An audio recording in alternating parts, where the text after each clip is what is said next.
Oduu ammee yooyyaa akkam jirtu nagaa jirtu hordoftoota keenya oduu amma nu ga'e qaba.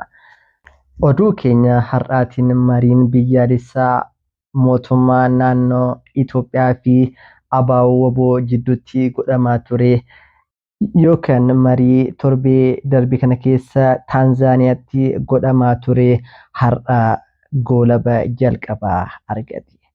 Marii kana keessatti wantoota hedduun ka'anis wantoota irratti walii galan hedduun jiraatus wantoota hedduu irratti immoo marichi falmii hedduu kaasee jira. Gamanumaan wantoota odeeffannoo hedduu qabannee isiniif dhiyaanneerra hanga dhumaatti nu hordofaa isiniin jenna. Gara oduu keenya bal'inaan qabanneetti yoo dabarru mariin mootummaa Itoophiyaa fi ABO jidduutti Taanzaaniyaatti taasifamaa ture marsaan jalqabaa xumuramuun gartuuleen lamaan yookaan ABO fi gama mootummaatiin ibsa qaban dabarsanii mootummaan Itoophiyaa fi ABO ibsa dhuunfaan baasaniin mariin marsaa jalqabaa wal hubannoo cimaa ta'een akka xumurame eerani. Tajaajila dhimmoota koominikeeshinii mootummaa ibsa baaseen marichi bifa gaarummaa qabuun fi wal hubannaa qabuun adeemaa akka turee fi haa ta'uti garuu dhimmoota tokko irratti marsaa marii ammaatiin walii galuun waan hin danda'amneef ifama walii galuu yookaan immoo walii galteerra gahuu hin dandeenye jedhan. Gama ABO'tiinis ABO'n gama isaatiin mariin marsaa jalqabaa adeemsifamaa ture dhimmoota ijoo irratti wal hubannaan jiraatus dhimmoota siyaasaa fi furtuu ta'an irratti walii galuu hin dandeenye.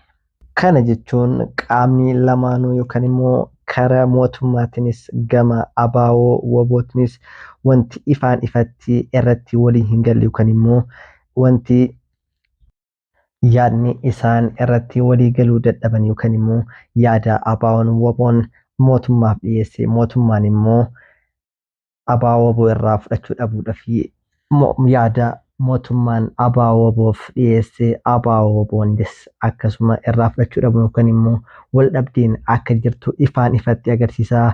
Wal dhabdeen kunis akka keessa beektota irraa hubanneen mootummaan gama ABO'tiin mootummaan cehumsaa akka dhaabbatu yookaan immoo mootummaan cehumsaa akka ijaaramu yoo jedhan gama mootummaatiin immoo mootummaan cehumsaa homaatu hin barbaachisu akkanumatti marii keenya itti fufuu dandeenya jechuudhaan dubbii ijoo wal mormisiisaa turte kan ta'u yoo ta'u gama biraatiin immoo gara mootummaatiin ifama karaa mootummaatiinis gaafiin ture gaafii karaa nagaa ta'een waraana keessan hiikkadhaatii nutti dabalamaa kan ture yoo ta'u dubbii kanarratti immoo yaadni kun ABO'n kan ittiin amane ta'uu fi kan irratti walii hin galamin ta'uu fi marii itti aanu irratti akka walii galan abdii qabna.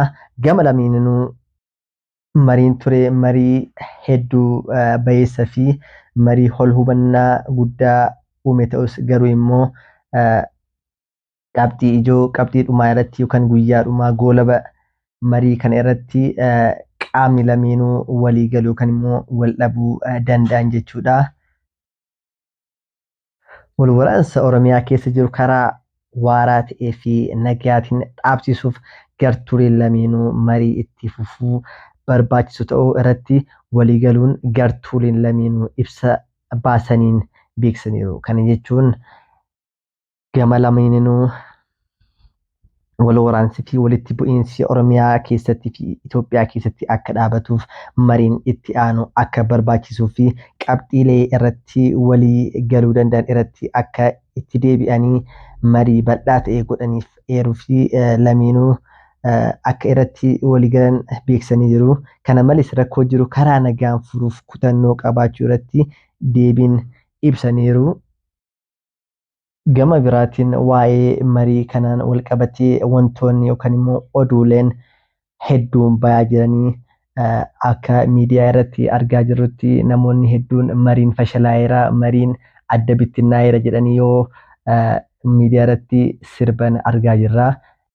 Kuni waan hedduu nama ajaa'ibu kan nagaa hin barbaannee fi lola barbaadu seexana qofaa.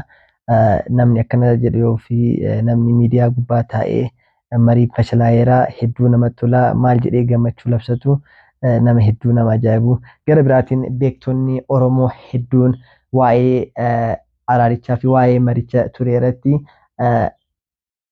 yaada mataa isaanii kennanii kanneen akka obbo Jawaar Mohammadii fi poolitikaanonni hedduun yaada mataa isaanii eeranii jiranii. Nullee isaan keessaa tokko qabannee isiniif dhiyaanneerra. Obbo Jawaar Mohammad yookaan immoo Maandeellaan Oromiyaa akkas jechuun eegale. Lola waggoota 5 booda yeroo duraatiif mariin araara WBO fi mootummaa Itoophiyaa gidduutti godhame.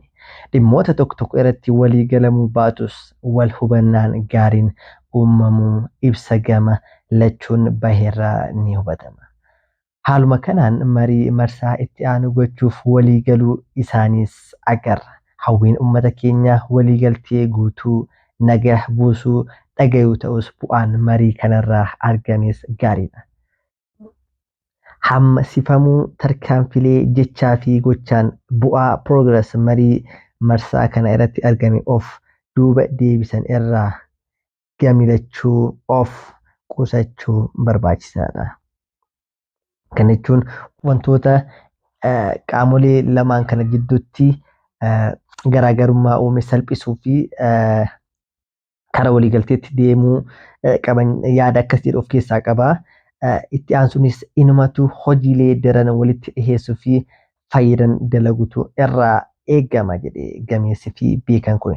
Deeggartoonni gama lachuus ta'ee uummanni bal'aan mariin marsaa itti aanu dafee akka eegaluu fi waliigalteerra akka gahamu dhiibbaa gochuu feesisa. Peace are no alternative, just peace jechuudhaan obbo Jawaar Mohammad Facebook mataa isaanii irratti post godhan jechuudha. Abbaan nagaa, abbaa nageenya fi qabsaa uummata bal'aa kan ta'e obbo Jawaar Mohammad yaada mataa isaa ibsatanii jiran jechuudha. Gama biraatiin namoonni hedduun namoonni beekamoonis yaaduma akka yaada obbo Jawaar Mohammad deeggaru yookaan immoo akka qaamni lameenuu qaamni ABO fi qaamni mootummaas yaadota isaan jidduutti garaagarummaa uumee salphisuunii fi gama nageenyaa fi gama waliigaltii akka dhufan dhiibbaa akka godhanii fi akka uummanni bal'aanis dhiibbaa godhan dhaamanii isaan keessaas kanneen akka obbo Yaayyaa Bashiir, Kaamil Shamsuu fi gama mootummaatiin kaabinoonni mootummaallee akka mariin jalqabaa kun akka wal hubannaa tokkootti marii bayeessa fi marii abdii nama toruu akka ta'e namoonni hedduun yoo miidiyaa garaagaraatiin dabarsaa jiru argaa jirra. Nutis uummanni bal'aan uummanni Oromoo gamalachuun lolli dhaabbatee Oromiyaan teennaa akka qilleensa nagaatii fi qilleensa misoomaa qilleensa guddinaa akka isiin baafattu feenaa dargaggoonni ishee gara lolaa gufuun gara bosonaa osoo hin taane gara misooma fi gara barnoota fi gara guddinaa akka deeman hawwii guddaa qabna. Waraanni kunis dhaabatee garaagarummaan jidduu lamaan jiru salphate yookaan immoo walii galanii gama nageenya fi gara misoomaatti akka dhufan abdii fi hawwii kennaa hordoftoota keenya hanga dhumaatti nu hordofuu keessaniin galatoomaa isiniin jennaa nagaa nu tura.